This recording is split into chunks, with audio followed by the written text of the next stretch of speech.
What it do, baby? You already know what time it is. It is time for not only the most uncut, unfiltered, and uncensored sports talk show you are going to find on social media, but it is time for y'all to have a dose of reality injected into y'all motherfucking veins, into the fucking delusional ass sports world y'all live in.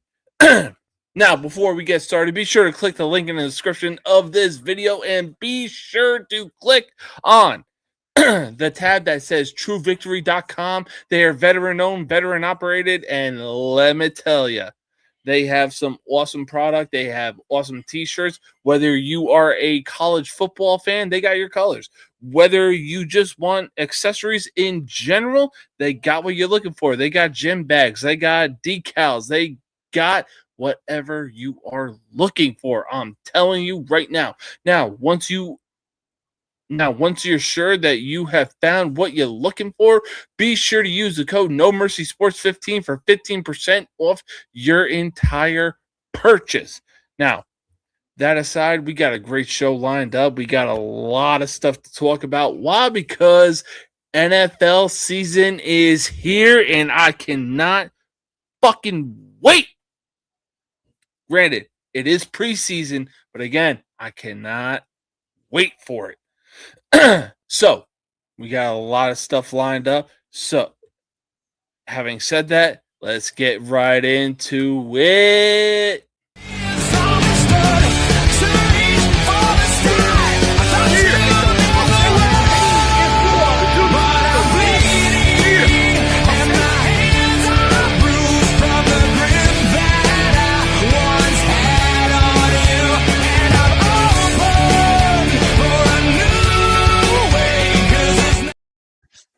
Let me talk to you. Why? Because, ladies and gentlemen, we are live. And I love flexing this shirt. Why? Because I am the Alcatraz Penitentiary captain of the swim team, y'all. And I guarantee y'all, you don't have that flex. Now, so I am wearing a Raiders hat right now, and let me fucking talk to ya.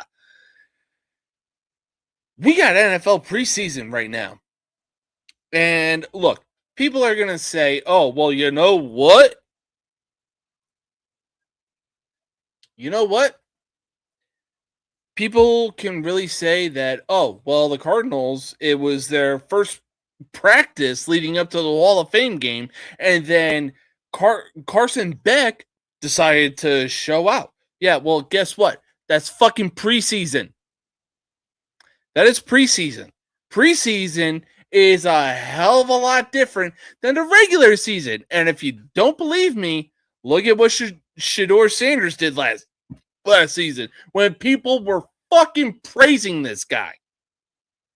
Now, I understand people probably aren't praising Carson Beck the same way that they're praising Shedeur Sanders, but going into the regular season, can Carson Beck be named the starter over Jacoby Brissett and Gardner Minshew?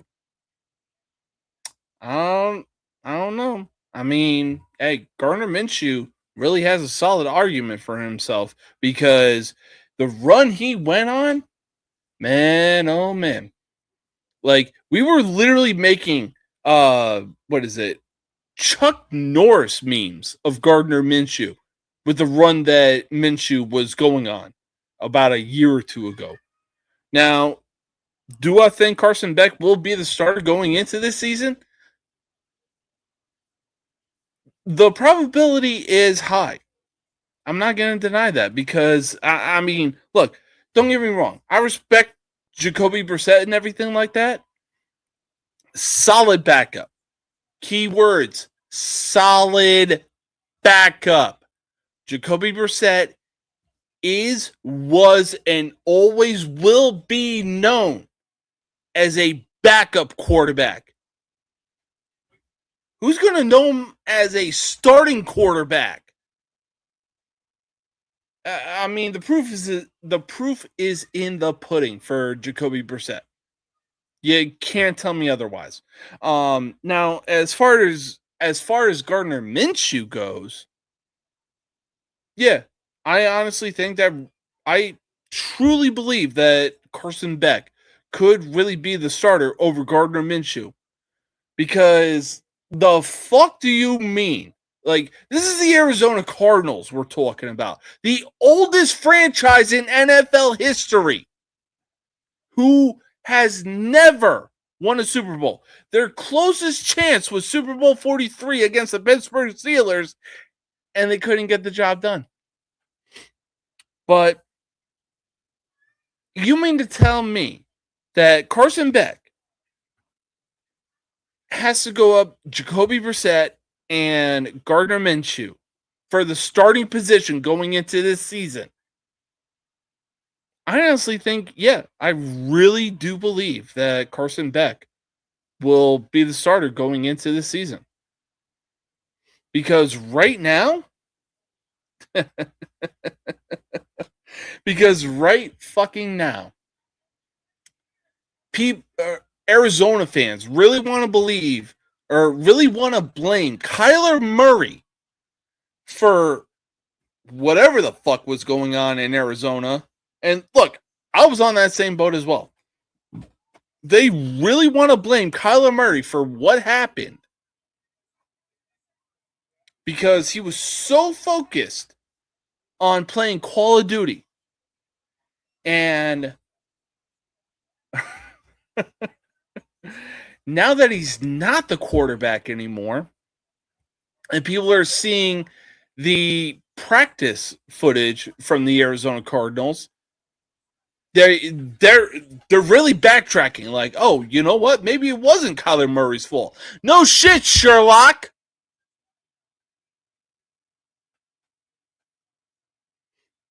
But again, I really do believe that Carson Beck will be the starter for the Arizona Cardinals going into this season over Jacoby Brissett and Gardner Minshew. Shit. Brain fart. Sorry. But speaking of Kyler Murray,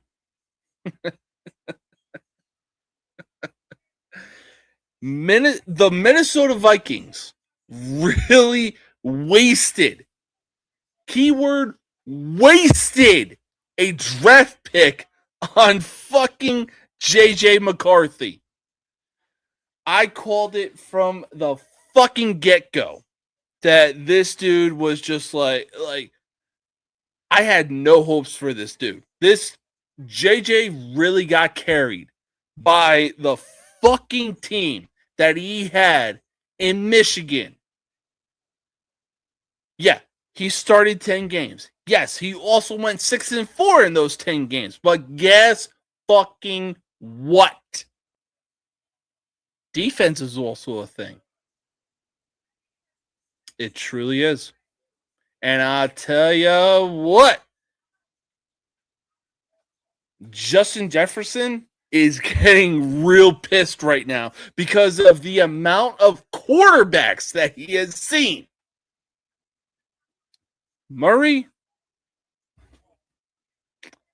you better fucking pray to God because Justin Jefferson really had 1 year of Sam Darnold, and somehow, some way, Kevin O'Connell turned Sam Darnold's career around.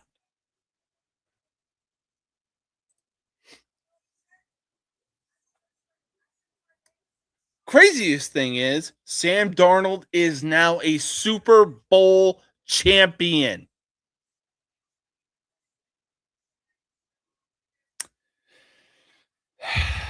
So, was naming Kyler Murray the starting quarterback for the Minnesota Vikings a good choice?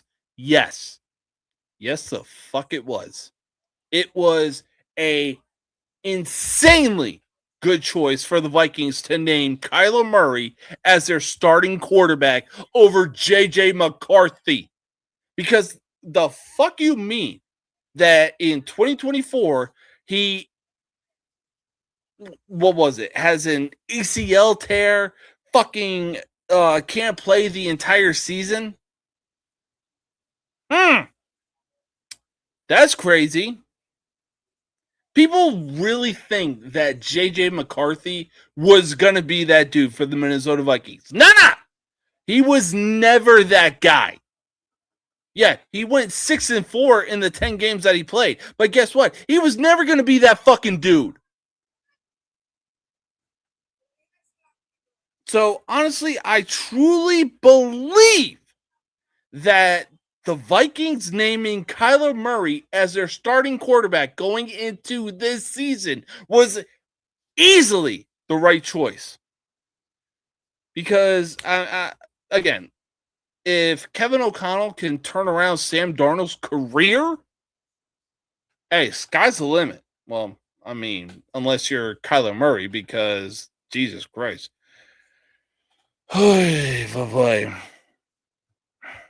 Like, I genuinely don't know what the Vikings saw in J.J. McCarthy. Like, the Michigan Wolverines were just that good that they made McCarthy look that good that the Vikings thought, hey, you know what? Let's use our 10th pick in the first round to draft this guy. The fuck are you on, Minnesota? But then again, this is the fucking Vikings we're talking about. This is Minnesota that we're talking about. But as I mentioned earlier, hey, if Kevin O'Connell can turn around Sam Darnold's career, then, hey, maybe he can do the same thing for Kyler Murray. But speaking of Sam Darnold, it is in Darnold's journey. Wow. Darnold's journey in the NFL has got to go down as one of the most insane journeys in NFL history. Because, yeah, bro was that guy when he played at USC. And I fucking hate USC being a Notre Dame fan. I fucking hate USC. But I'll tell you what, Darnold was that dude. Unfortunately, he just so happened to get drafted by the New York Jets. Their last good quarterback was 16 years ago, being Mark fucking Sanchez. The last time that the Jets actually did anything good was in 2009 and 2010 when they went to back-to-back AFC Championship appearances. However, when Sam Darnold got drafted to the Jets, people like Mike fucking Greenberg, you dumbass bitch, really thought that Sam Darnold was the next fucking he really thought that Sam Darnold was the next fucking Joe Namath that would lead the Jets to another fucking Super Bowl. Guess what, dude? You dumbass son bitch. It don't work like that. This is the fucking Jets we're talking about.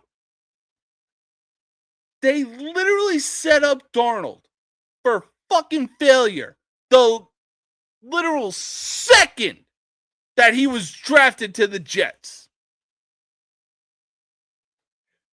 Since then, Darnold became a journeyman, having gone from the Jets to the Panthers to riding the bench for the San Francisco 49ers and everything like that. And then finally, got his break in Minnesota when Kevin O'Connell was the coach. Kevin O'Connell turned his career around, and now Seattle picked him up. They signed him to a contract, and now Sam Darnold is a Super Bowl winning quarterback. You see what happens when you actually put the right coach and the right fucking players around a quarterback? Jets, I'm looking your fucking way because you are too stupid to even realize that dumbass shit, because that makes too much fucking sense for you guys. Now, look, I may be a Giants fan, but I can at least fucking say that I saw the Giants win a fucking Super Bowl.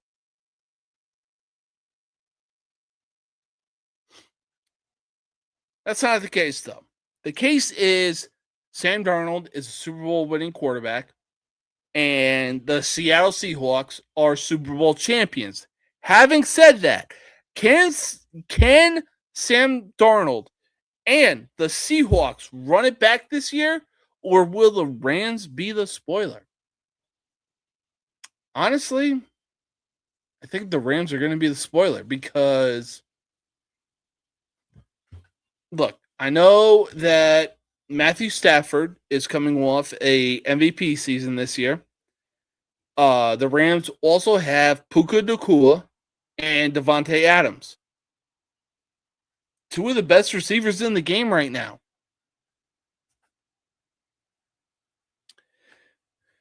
What terrifies me about the LA Rams is the fact that they traded for Myles fucking Garrett. And on top of that, fucking Aaron Donald. Aaron Donald, the same dude who was 290 pounds with a fucking six-pack. The same dude that has to be fucking triple teamed is he worked out with the Rams.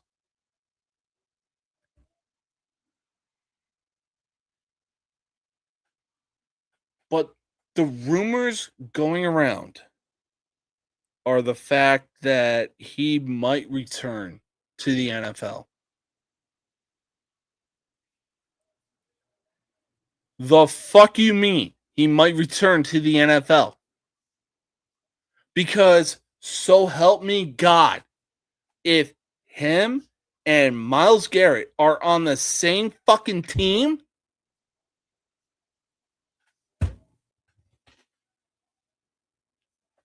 the NFL is fucking cooked.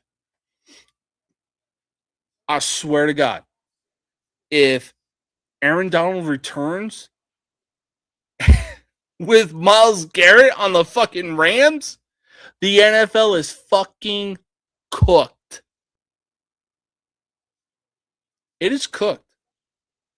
Because people may say, oh, well, you know what? This lineman made Aaron Donald look stupid. Yeah, guess what?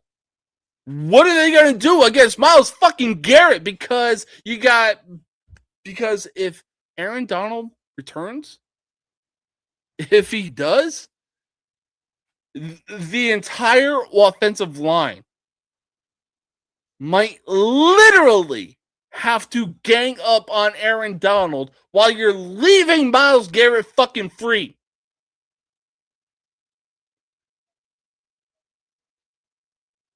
I don't know.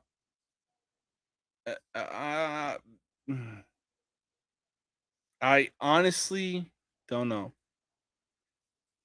Because, again, just Aaron Donald was that much of a fucking beast when he played. He's my age, mind you. He is 35 years old. He is still young. He can still fucking get it.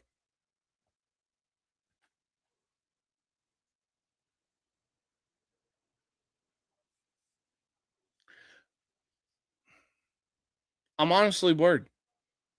Because if Donald does come back, the NFL is fucking screwed.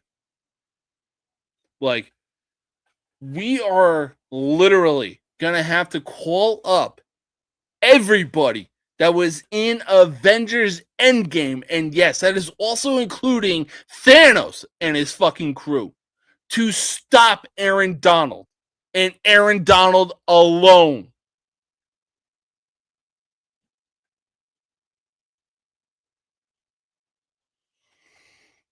But let's move on from the LA Rams, the the potential fact. Yeah, I'll say that. The potential fact that the Seattle Seahawks could run it back. Yes, they lost Kenneth Walker to the Kansas City Chiefs. They did. But I'll tell you what. Don't sleep on Seattle. Because the NFC West will straight up come down to the Seattle Seahawks and the LA Rams. I would say the San Francisco 49ers, but guess what? They ain't gonna do fucking shit when their head coach is focused more on his cell phone while driving, by the way. And on top of that, the entire team is literally held together by glue and duct tape. So, again, not the NL West. The NFC West is really going to come down to the Seattle Seahawks and the LA Rams. It's that simple. But speaking of quarterbacks, Matthew Stafford, Sam Darnold, Carson Beck, Gardner Minshew, the list goes on and fucking on. Let's talk about the NFC North. Because we got Jared Goff for the Detroit Lions. We got Caleb Williams for the Chicago Bears. We got Kyler Murray for the Minnesota Vikings. And now for the Green Bay Packers, we got Jordan fucking Love. I genuinely do not get the fucking hype around Jordan Love. Do I like the fact that, 2-3 years ago, the Packers went into Dallas or fucking Arlington or wherever the fucking Cowboys play? Because if the Chicago Bears are going to one place,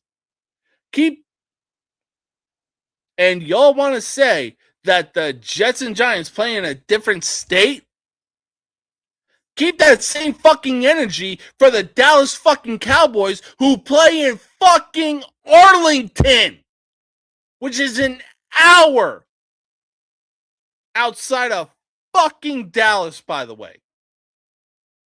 Maybe even more. Same state? Yes, I agree with that. But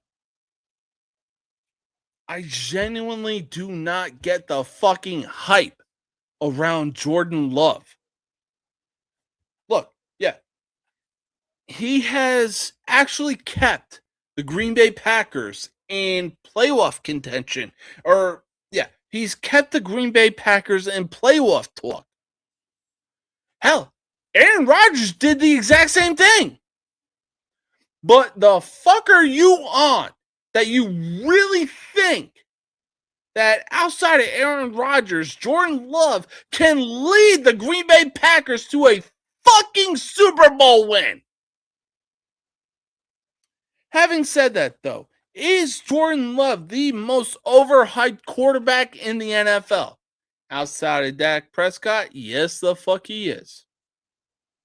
Yes, Jordan Love is easily the most overhyped quarterback in the NFL. And that's including Dak fucking Prescott, if you ask me.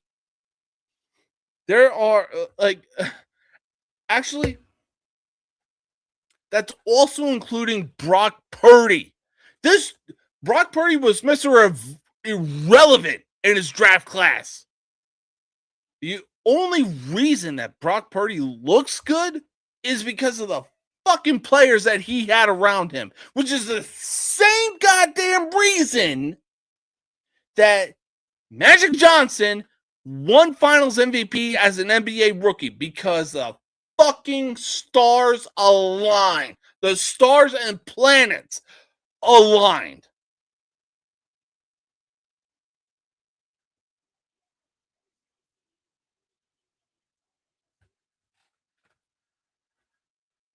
Oh shit.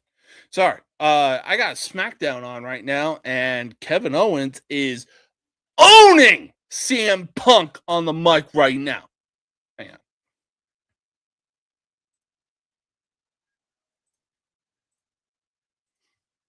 But yeah, I truly do not get the hype around Jordan Love. I'm still questioning the glaze that ESPN does to Jordan Love. The glaze that ESPN even does to Dak motherfucking Prescott. I don't get it. I really don't. Like, my mind is so goddamn blown around the glaze to Jordan Love and Dak Prescott. The fucking splatter could paint the walls and ceiling. I don't get it. I really don't.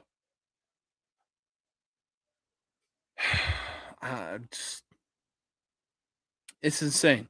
It really is. But I'll tell you what, we are going to take our first commercial break. When we get back, we are going to talk some baseball. And man, oh man, are things really starting to heat up in baseball. That's including the wild card. That's including the division standings and everything like that. Oh, it's going to be fun. I can't wait. Stick around. We'll be right back.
can't stop me now.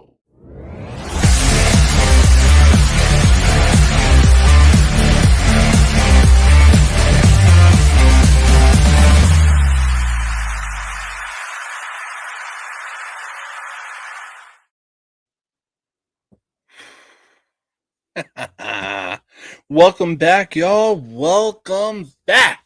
So, we already talked about football. Let's talk about some baseball. All right. Now, I know that Aaron Donald keyword may, be on the horizon for the LA Rams and everything like that. But the LA Dodgers traded for Tigers ace Tarek Skubal. I wonder what time the fucking World Series parade is going to be, because my God, the Dodgers are literally bringing in everybody. They are bringing in the goddamn Avengers.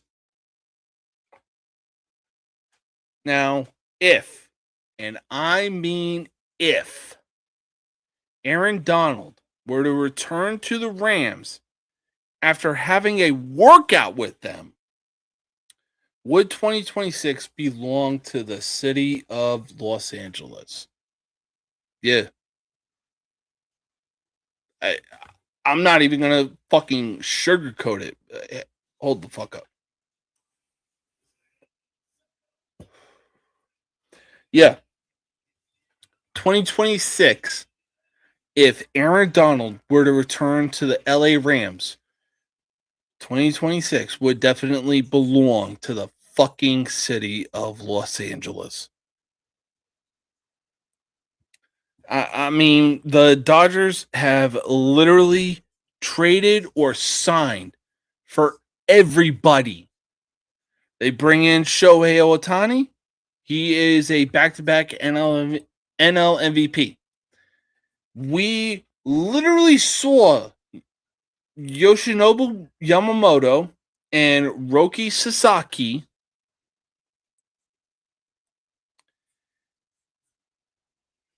be on the line. Guess where they went? The fucking dog turds. The only, and I swear to God when I say this, the only team that actually walked away with something were the Chicago Cubs when they signed Shota Imanaga. The Cubs were literally the only team that walked away with something. And now the Dodgers recently traded for Tarek Skubal.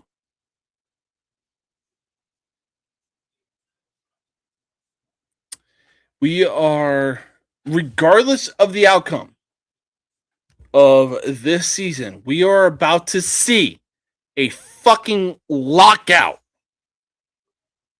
going into next season. Why? Because the Dodgers have endless amount of money to fucking spend on who they bring in.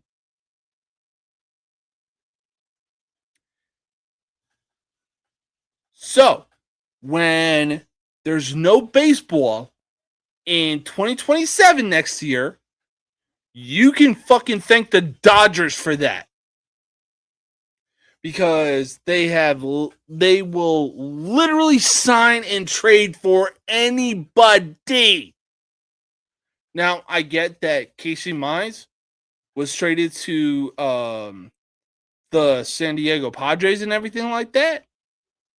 I understand that the Arizona Diamondbacks, we're going to get to them in just a bit, are creeping up on the Dodgers as well. Same thing can be said for the San Diego Padres. But the fuck you mean to tell me that the Dodgers' pockets are practically endless?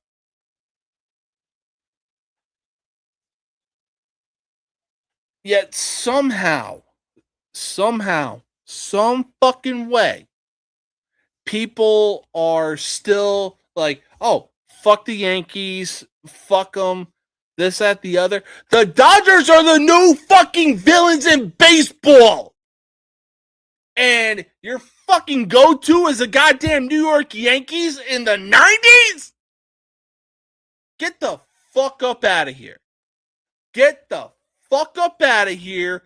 Get the Yankees, get the Yankees dick out of your mouth and focus more on the goddamn LA Dodgers. The Dodgers are the new fucking villains in baseball right now. And you mean to tell me that your main focus is still on the fucking Yankees?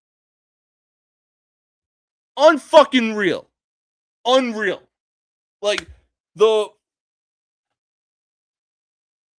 delusional world y'all live in to really say fuck the New York Yankees when the dog turds, aka the LA Dodgers, aka the LA Avengers, are the new villains in baseball. You mean to tell me that your focus is still on the Yankees? Oh God, you best stop watching baseball. You best stop watching baseball. I don't care if you're a Yankees hater or not. Hating on the Yankees is one thing, all right? I get that. But when a new villain comes up, being the LA Dodgers, and you're still focused on the 90s Yankees, you can get the fuck up out of here. And you might as well stop watching sports in fucking general. Get the fuck up out of here with that bullshit. Yeah, I'm a Yankees fan, but guess what? I'm still willing to say that the Dodgers are the new villains in baseball because they are literally signing everybody. Oh, well, the Yankees did it first. Shut the fuck up. Shut the fuck up. Because look at what the Dodgers are doing right now. They are on the verge of three-peating. They are on the verge of getting a third straight World Series. And your main fucking concern is the goddamn Yankees? Just goes to show how rent-free the fucking Yankees live in y'all's heads. Get the fuck up out of here. But speaking of the NL West, let's talk about it because, wow, we really have the San Diego Padres and the Arizona Diamondbacks competing not only for the second and third spot in the wild card standings. We're going to get to the wild card in just a bit, but they are literally creeping up on the LA Dodgers. And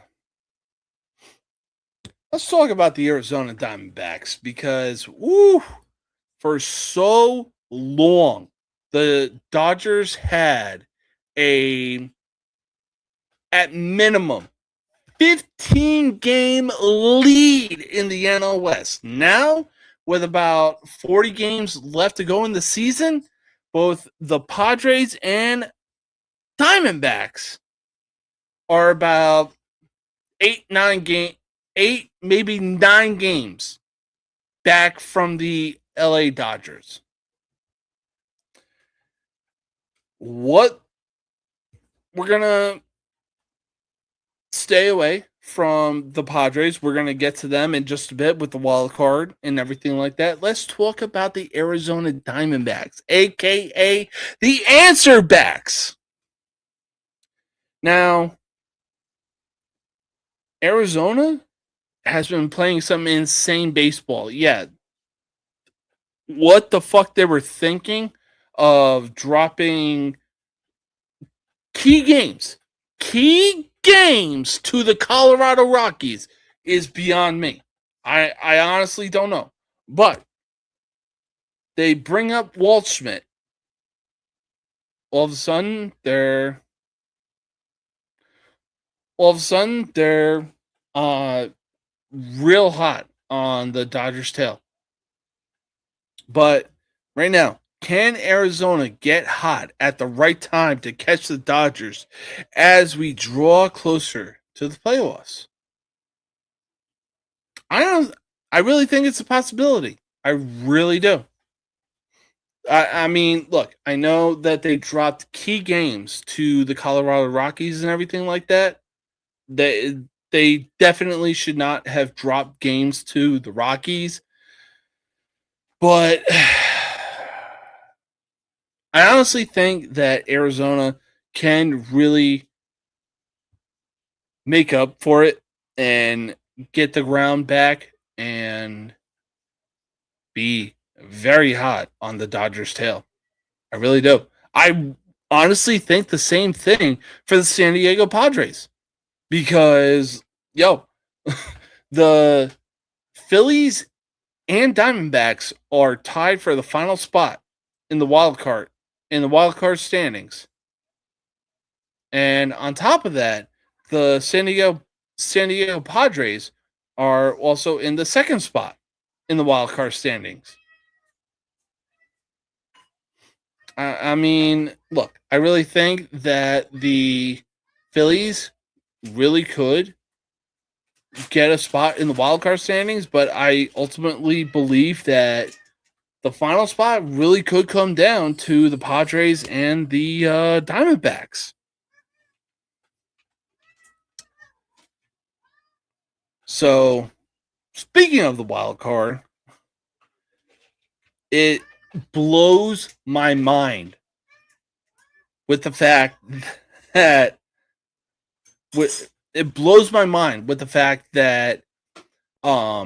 the Chicago White Sox of all teams are currently in first in the AL Central.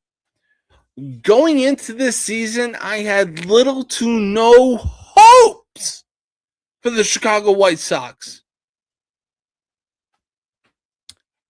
Now, the White Sox are currently in first in the AL Central, and on top of that, the Detroit Tigers are a half game behind the White Sox. Yet somehow, some fucking way, the Tigers are also on the outside looking in for a wild card spot. Having said that, though, which teams in both the AL and NL wildcard standings will close out the second and third spot? I mean, look, we already know that the Yankees are going to be the top spot in the wild card standings, and the same thing can be said for the Boston Red Sox in the AL wildcard standings. Now, the NL wildcard standings are a completely different story because we know that the Chicago Cubs hold the top spot in the wildcard standings. They are a few games back of the Milwaukee Brewers. We know that the San Diego Padres are in the second spot, and we know that the Philadelphia Phillies and the Arizona Diamondbacks are tied for the final spot in the wildcard standings, with, of all teams, being the Miami Marlins being on the outside looking in.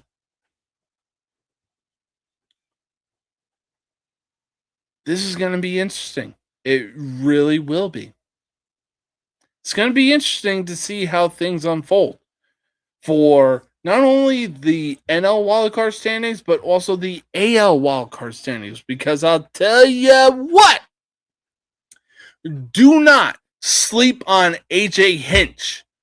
The fact that, about a year or two ago, the Detroit Tigers had a 0.1% chance of making the playoffs, and somehow the Tigers did make the playoffs.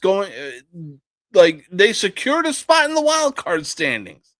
How they did it, I don't know. But I will say this: the Tigers were quite literally running on the power of friendship. And this is when they had their aces, Derek Skubal and Casey Mize. So I'm not going to sleep on the Tigers whatsoever. I will say this: White Sox, y'all better count your days. Like, yeah, y'all are currently in first place and everything like that. But do not sleep on the Tigers because y'all have a very crucial series coming up. Y'all have a very crucial series coming up against the Tigers. Y'all need to lock the fuck in. But speaking of the wild card standings and everything like that, let's talk about the Chicago Cubs. They are currently a few games back. I think it's about 3 or 4. They had a 3-0 shutout win against the St. Louis Cardinals today. On top of that,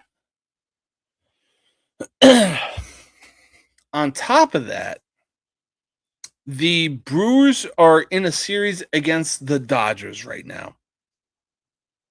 So, having said that, the Cubs they got a roster.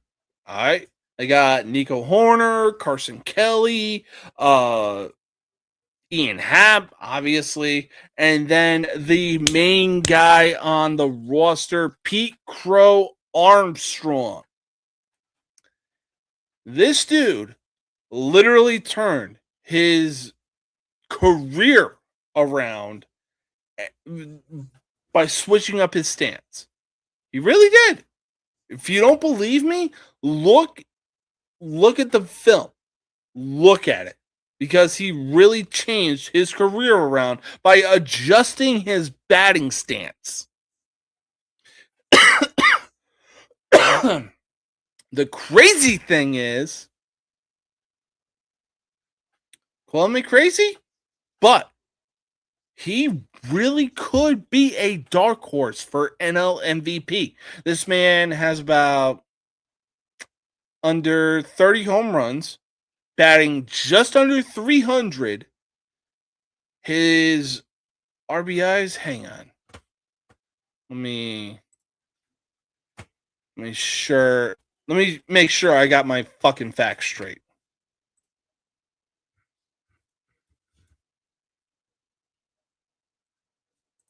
There we go.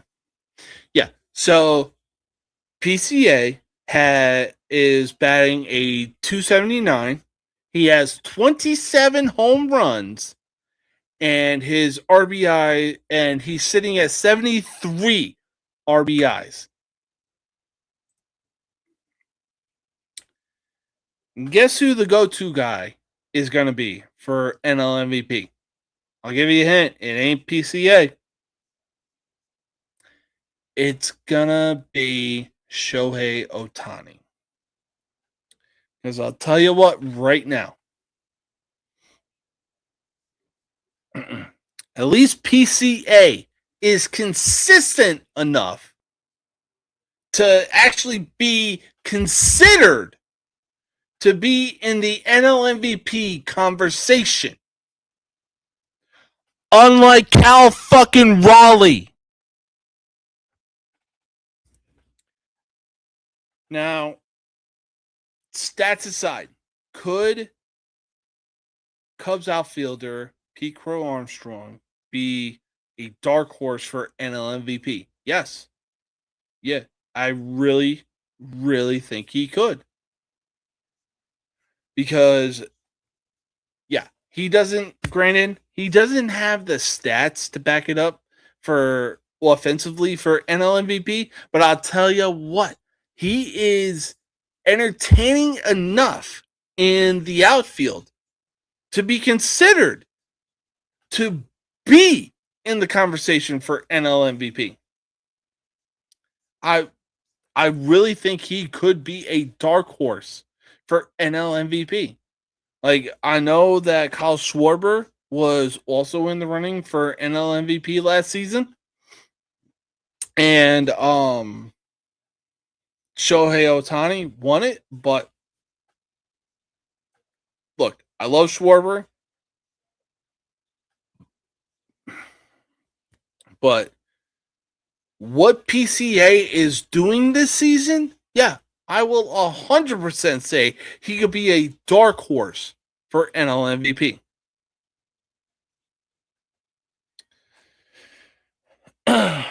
But, I mean, we got plenty of baseball left to go in this season. We'll see how things unfold and everything like that. We will see. Having said that, though, we're going to take our final commercial break. When we get back, we're not going to be making any weekend MLB predictions. Speaking of MLB predictions, fuck you, Pittsburgh. Fuck the Pirates. Fuck the Steelers. And fuck the Flyers. Fuck any team in Pennsylvania. You know who you are. You know who you are. Anyways, though, we're going to take our final commercial break. When we get back,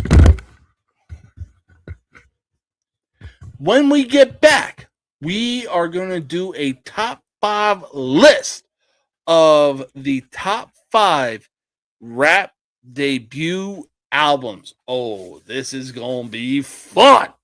I can't wait, because the host with the most villainous takes in college sports gave his top 5 list, and it's going to be a fun one.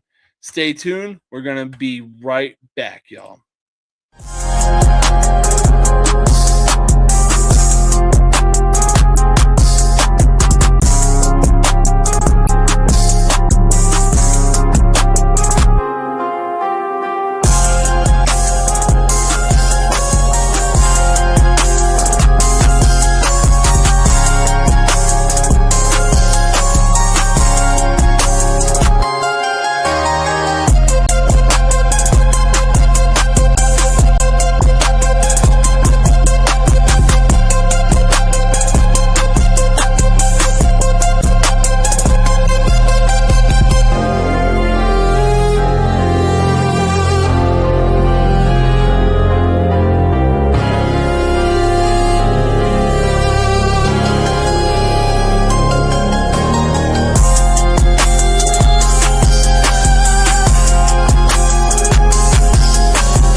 All right. Welcome back, y'all. Welcome back. Now, we're not going to be doing any MLB predictions for going into this weekend or anything like that.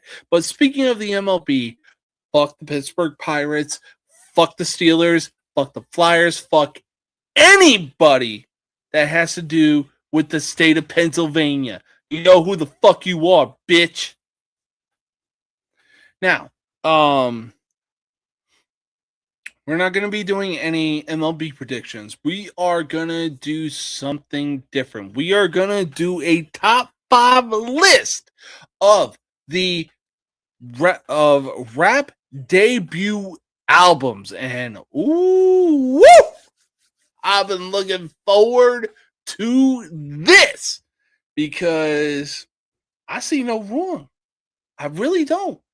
So let's start with Andrew's list. If you don't know who Andrew is, he is the host of the most villainous podcast of college sports. Now, when it ain't college football season, we have a ton of fun. Whether it's food, movies, I mean the list goes on and on. But damn it, he knows music. So, having said that, here is Andrew's top 5 rap debut albums. At the number 5 spot, he's got DMX, It's Dark and Hell is Hot. I'm not arguing that whatsoever. Because when you look at the amount of singles on that album alone, DMX was in his fucking bag. A severely underrated New York rapper being DMX. Whew. Like, you were this man was a literal pastor while dropping fucking hits.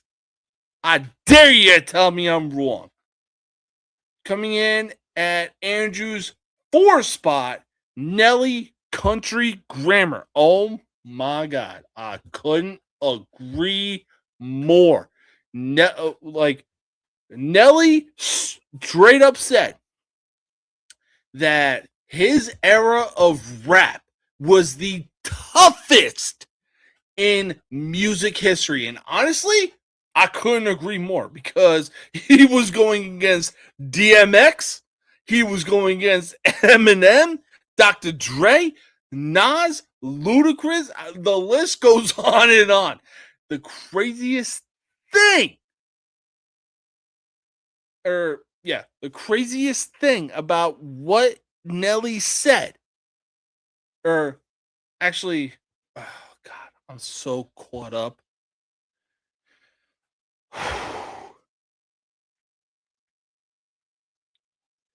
The craziest thing. Oh God, oh my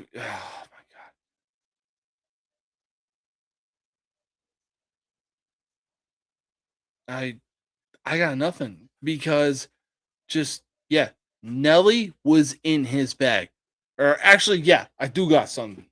Because the craziest fact that Nelly was spitting every single fucking artist that he was naming off had their own goddamn style when they were dropping albums.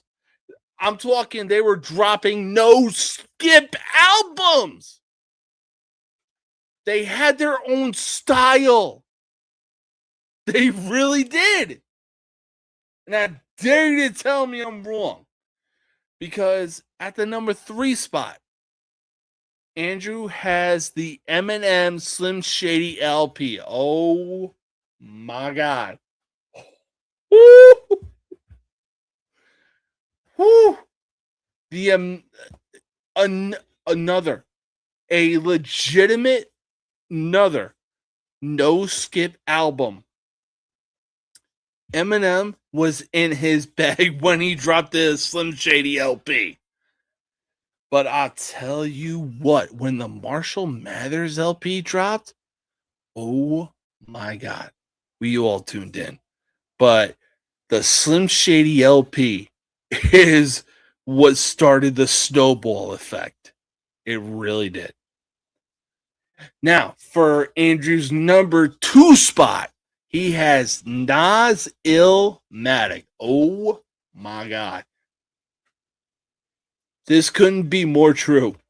Dare I say, Nas Illmatic is easily number 1. Easily number 1. Because, oh my God. Nas really said when the New York State of Mind dropped, Nas told the greatest lie in rap history, saying, I don't even know how to start this, and proceeded to go the fuck off with the New York State of Mind. Oh my God. Like, oh God. Looking at Illmatic, like The World Is Yours, Halftime. Oh my God. Look, just listen to Illmatic. Listen to it. You will not be disappointed. All right? Listen to Illmatic. You will not be disappointed. And then coming in at the number 1 spot for Andrew's top 5 rap debut albums is Dr. Dre, The Chronic. No crazy talk. No crazy talk from me whatsoever. Because the fuck you mean Dr. Dre dropped The Chronic after he left NWA?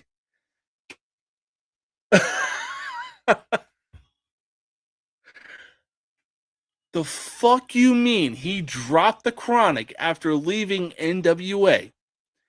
Gave us one of the greatest instrumentals of all time, being Nothing But a G Thing, and introduced us to Snoop D-O-double-G, Snoop Dogg.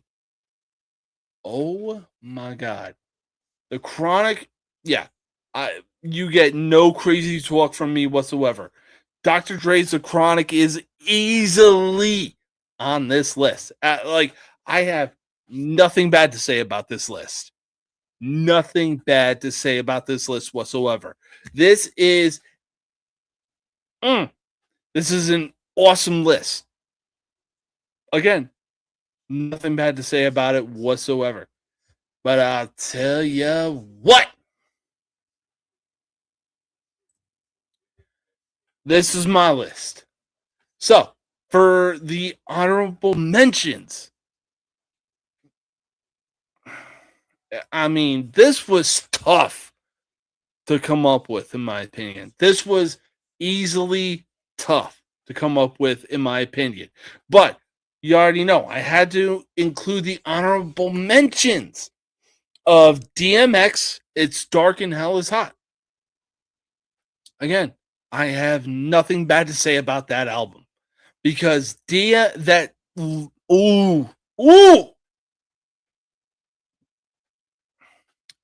kickstart that DMX got from this album, man, this man ran and didn't look back.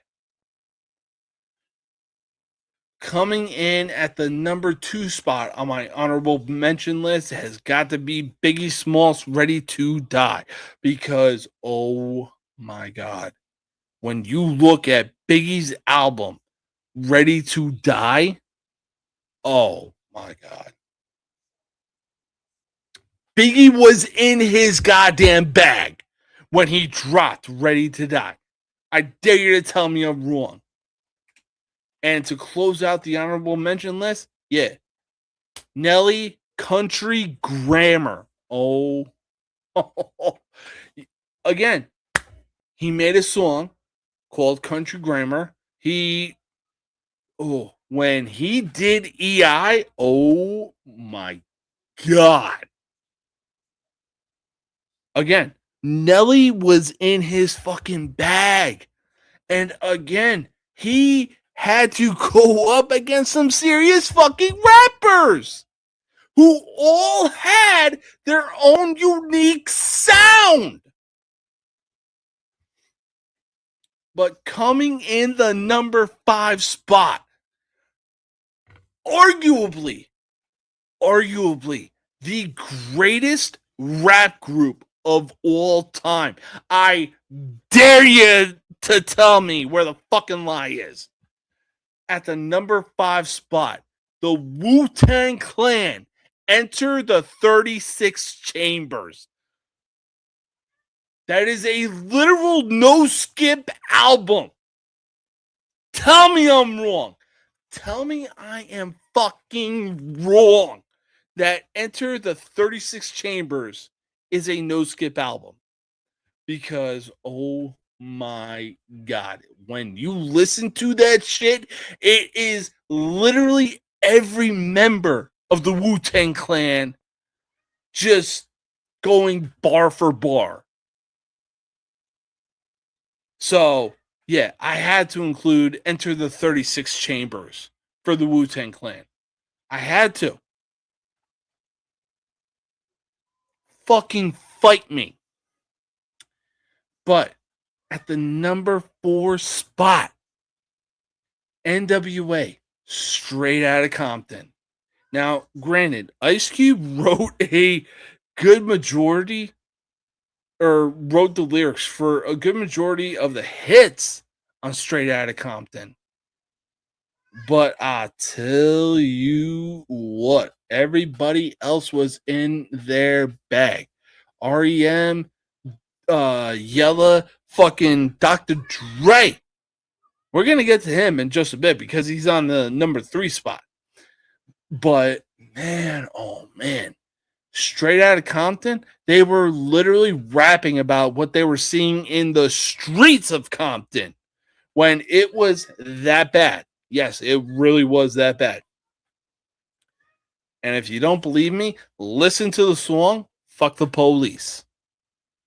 Woo!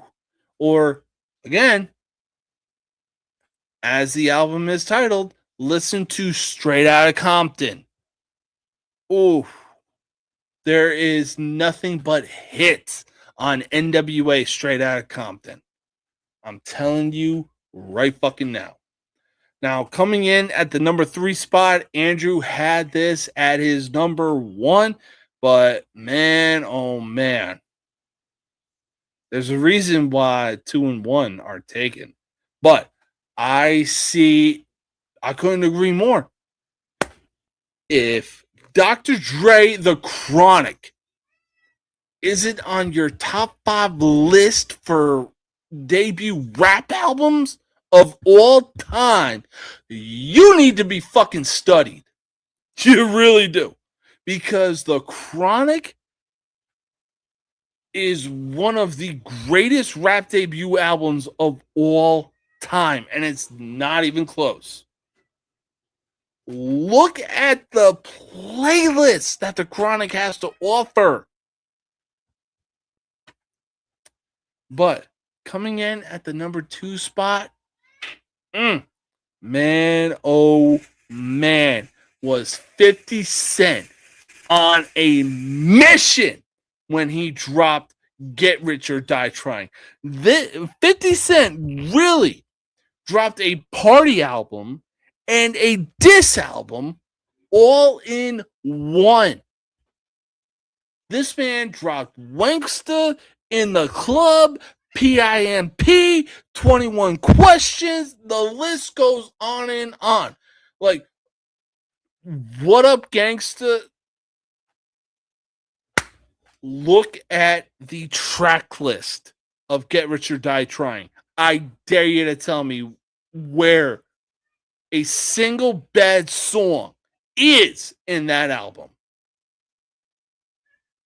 You can't. You cannot. Because Get Rich or Die Trying may well go down in rap history as the greatest rap debut album of all time. But coming in at number one, it's easily got to be Nas Illmatic. Because, man, oh man, you look at the track list of Illmatic. Nas was in a literal flow state with each and every fucking song he dropped on that album. And it wasn't even close. It wasn't even close. But I swear to God, like, yo, Andrew, awesome list. Awesome top 5 list. I'm telling you right now. Especially with starting off with the 5 spot of DMX, It's Dark and Hell is Hot. Woo! But yeah, like, yo, listen, if there was people that have never listened to rap, one of the albums I'm gonna have them listen to is Illmatic, obviously, or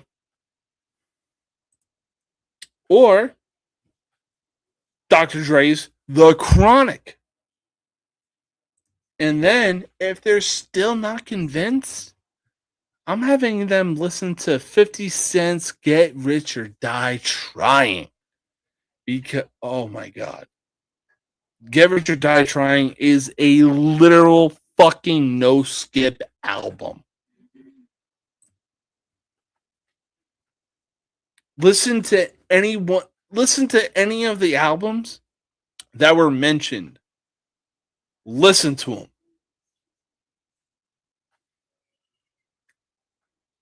You won't be steered wrong. I promise you that.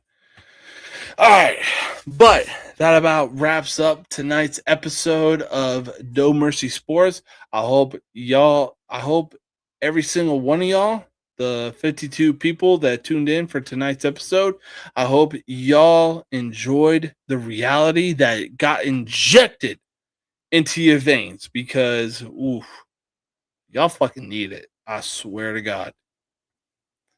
But I hope y'all enjoyed it. Until next time, peace